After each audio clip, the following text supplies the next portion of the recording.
정체성의 의문을 제기할 수밖에 없는 논점이 된 게 뭐냐면은 운하가 되면은 사만불이 된다 이런 논리죠. 그러니까 처음에는 이게 물류 문제가 복잡하고 도로가 교통 혼잡이 심하고 또 비용이 비싸니까 이 물류 문제를 해결하겠다.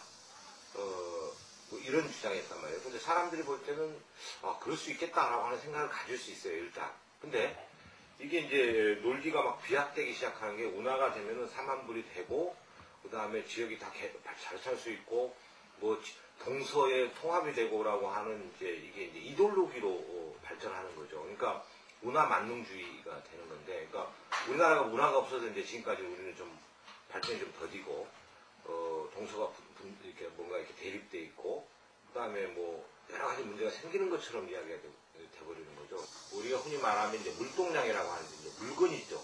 실현하는 물건이 어떤 거냐라고 하는 건데 그 물건이 우리나라는 대형 벌크나 철강이 주 품목이 아니라는 것이죠. 그러니까 상품 생산이 이 수출이니까 소량의 다품종이라는 거죠. 여러 가지 품목들의 소량의 생산 체계를 갖고 있는 거죠.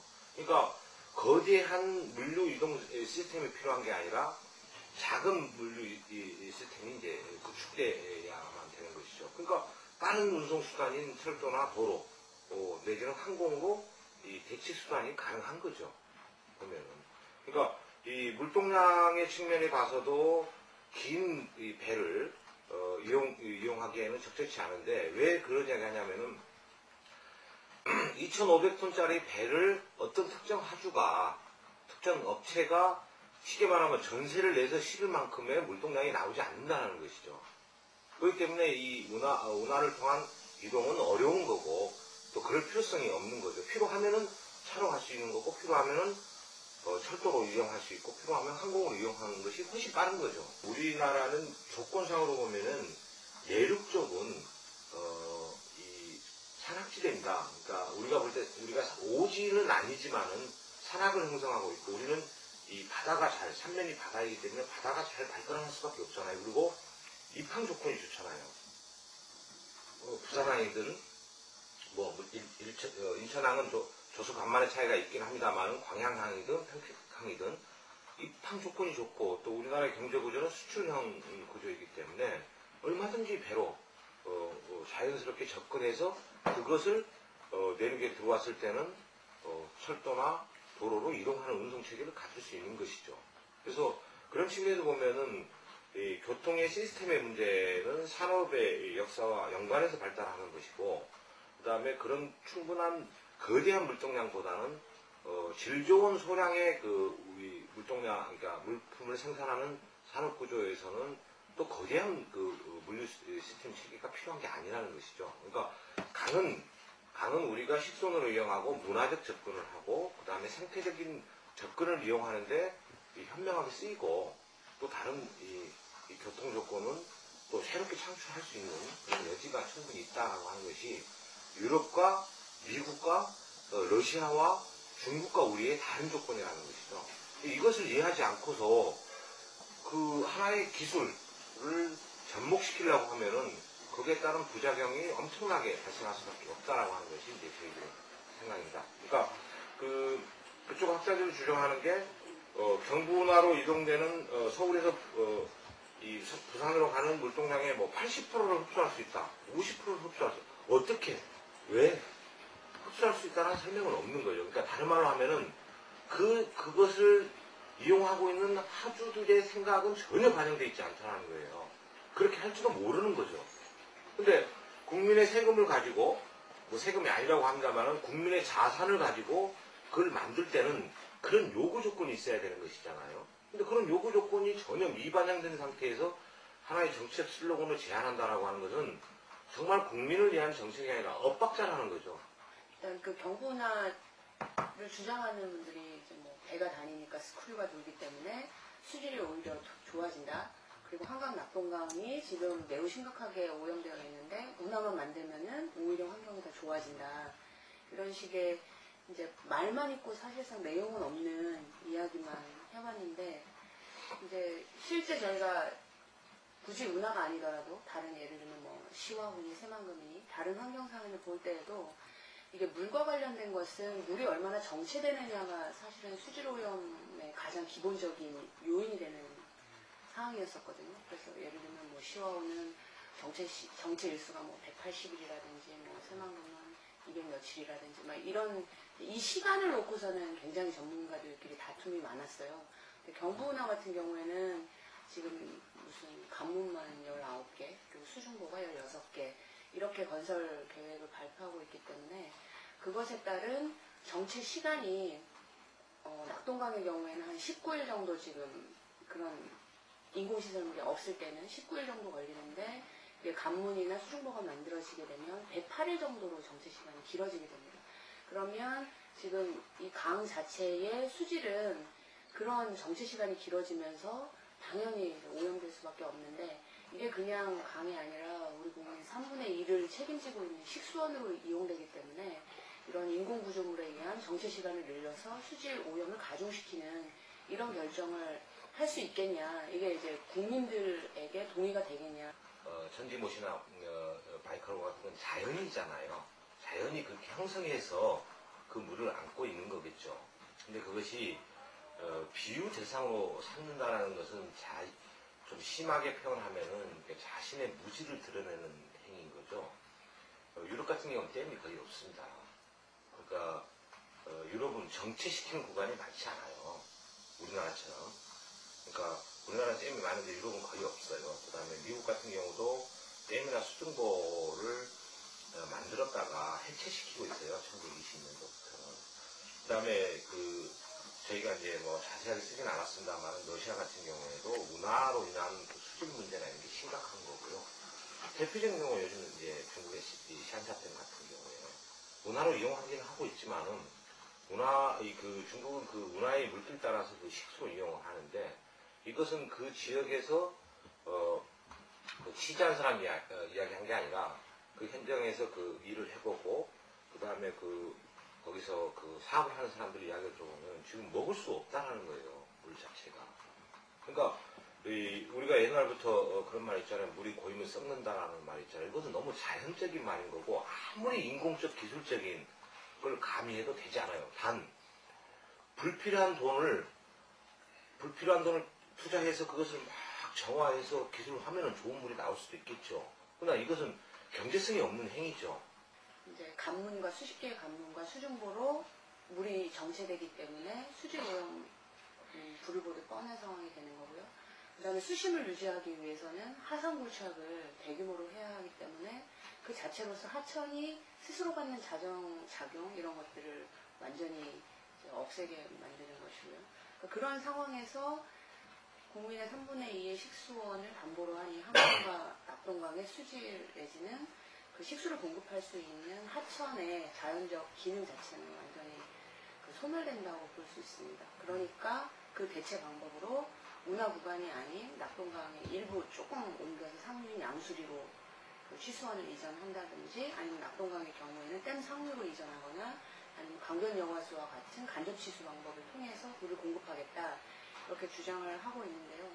실제 물 양 자체가 예를 들어 한강 같은 경우 북한강의 양수리 지역으로 이동했을 경우 물 자체 공급 양이 충당될 수 없고 예를 들면 지금 현재 한 800만 톤에서 900만 톤 정도를 하루 그 수도권 한 2,300만 명을 위해서 취수를 하고 있는데 이게 양수리 지역으로 이동된다고 하면 한 많아봤자 500만 톤 정도밖에 공급이 안 되기 때문에 연간으로 따져도 거의 뭐 15억 톤 이상 그 물이 부족한 상황이고 낙동강의 경우에도 지금 현재 댐 계획이나 앞으로 이제 건교부에서 계획하고 있는 댐 계획을 반영한다 할지라도 거의 12, 3억 톤 정도의 물이 부족한 상황이기 때문에 그 물을 모두 다 강변 여관수의 간접 취수 방법으로 전환할 수 있겠냐 이걸 따져봐도 현재 하루 6만 톤 공급하는 경우가 거의 700억 원에서 800억 원 정도 들어가거든요. 그러면 지금 부족한 물량을 다 전환하면 거의 10조 원 이상의 또 예산이 들어갈 수밖에 없고 그것은 가능하다고 했을 때에 강변 여관수로 모두 다 전환이 가능하다고 했을 때에 10조 원 이상 들어가지만 실제 한국의 토지 자체가 강변 여관수에 적합하지 않기 때문에 지금 뭐 창원이라든지 몇 군데 김해라든지 추진되고 있는 그 지역 같은 경우에도 여러 가지 시행착오를 계속 겪고 있어서 그 적합치 자체를 찾아내는 것이 현실적으로 불가능하다. 이 경부나 통과 구간이 영남표, 그렇죠? 영남표를 정치적으로 얻게 한 이제 이 행위가 있었던 것 같고요. 그 다음에 이제 지금 이제 경부나 본질은 놔두고 지금 문건 공방으로 시작한 뭐 유출 뭐 이런 것으로 가는 거잖아요. 이게 이제 정치 있잖아요. 그러니까 정책은 없고 정치만 있는 거죠. 보면은 국민들이 알고 싶은 것은 이 과연 경부나가 타당하냐 타당하지 않느냐에 대한 내용이잖아요. 그럼 제가 그것을 주장하는 사람 입장이면은 이 문제가 자기들이 부당하게 뭔가 있었다면은 얘기할 수는 있겠지만은 이 문제를 더 논의하자. 우리가 좀 뭐 설명이 부족하다 말이지. 그래서 니네가 오해한 것 같다. 좀 논쟁도 하고 토론도 더 하자. 이렇게 나와야 되는 게 맞는 거죠. 근데 이건 안 하거든요. 여러 가지 뭐 이유를 대면서 안 하고, 이것을 누가 유치했냐 말했냐라고 하는 것으로 이제 논쟁의 흐름이 이제 바뀌면서, 국민들이 알아야 될 정책은 실종되고, 정치적 탄압받는 뭔가의 이미지, 뭐 이런 거죠. 근데 경부나 내용에서도 그런 게 있어요. 그러니까, 과거 신한국당 시절 때, 이명박 씨가 그걸 주장했는데, 같은 당의 대통령인 김영삼 대통령이, 좀 미워해서, 이 정부 보고서에, 불가항명을 내리게 했다. 이런 주장을 해요. 이게 이제 정치적 음모 뭐 이런 거잖아요. 근데 저는 그 문제 보면 건설교통부나 수량공사가 운하에 반대하는 부처나 기관이 아니에요.